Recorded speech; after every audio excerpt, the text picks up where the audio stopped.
Hi there, Sagittarius. Thank you for joining me for your monthly forecast for May. A month which begins with the Sun and Mars in the part of your scope to do with the detail of situations.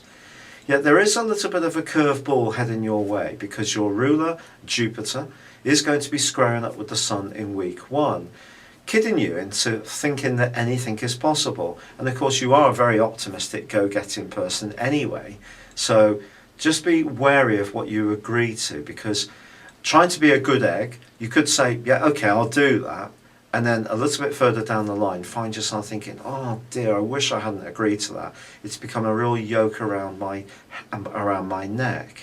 And yet the Sun actually forges a really very positive link to Pluto, also in the first week of this month. So if you are trying to marshal your resources more carefully, and you can be very realistic and look for tangible results, then something good can come from that.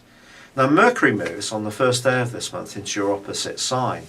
On the face of it, this would help to create greater fluency in a relationship situation where dialogue may have been a bit stunted, but actually I still think that things can be a little bit restrictive in the first few days of this month.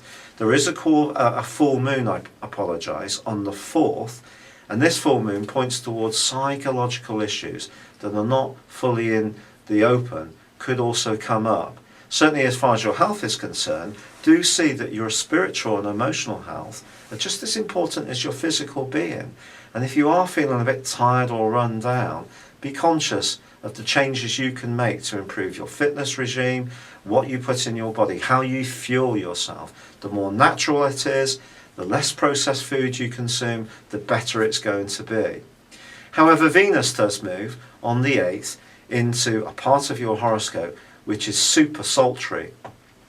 And it could prove to be an intriguing time for a very potentially sultry relationship. However, there is also the role of Mars, and Mars moves out of your 6th solar house and into your relationship sector on the 12th. Now normally this would give you a big burst of energy and a drive forwards.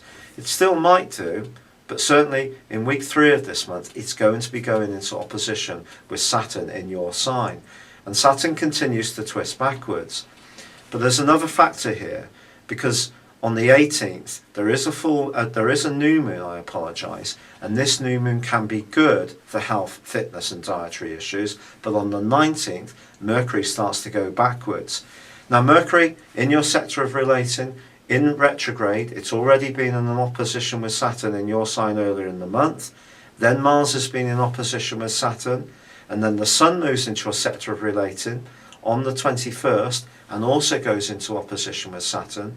I have to be absolutely honest with you. However sultry things may be in one relationship, if you are wanting a more serious involvement with someone that's going to go forwards and work well, there may be some listening to be done, especially if your partner feels that you're too focused on what you're doing for yourself and not listening enough to what the needs of the partnership are.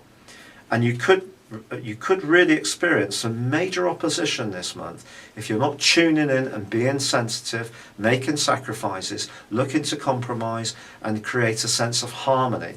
If you're prepared to do all of those things and do so with all of your being, then this can be a very successful month, and the seriousness of Saturn can help you to make commitments which you mean and can see through. But once Venus goes into opposition with Pluto in week 4, I do feel that if you're footloose and fancy free, you could get hooked up with someone where it's all sex but no commitment. If you're fine with that, that's going to be cool, especially if that's what they want as well. But if you are looking for something deeper, do be conscious of that. Now right at the end of this month, we also have a square between the Sun in your sector of relating and Neptune.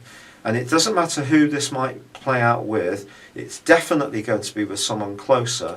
Perhaps your own emotions are going to be very confused about what you want around relationships, but you could feel a little bit dispirited, unsure, There can be confusion. Things are not necessarily going to be straightforward. So I think in general, this is a critical month for your relationships when you really have to take this area seriously. And that side of you, which likes to be free and easy and have a great deal of personal space and independence, it may not be an area that you can continue to have all those freedoms without some responsibilities. It's been a real pleasure being with you. Thank you for joining me. Good luck and goodbye for now.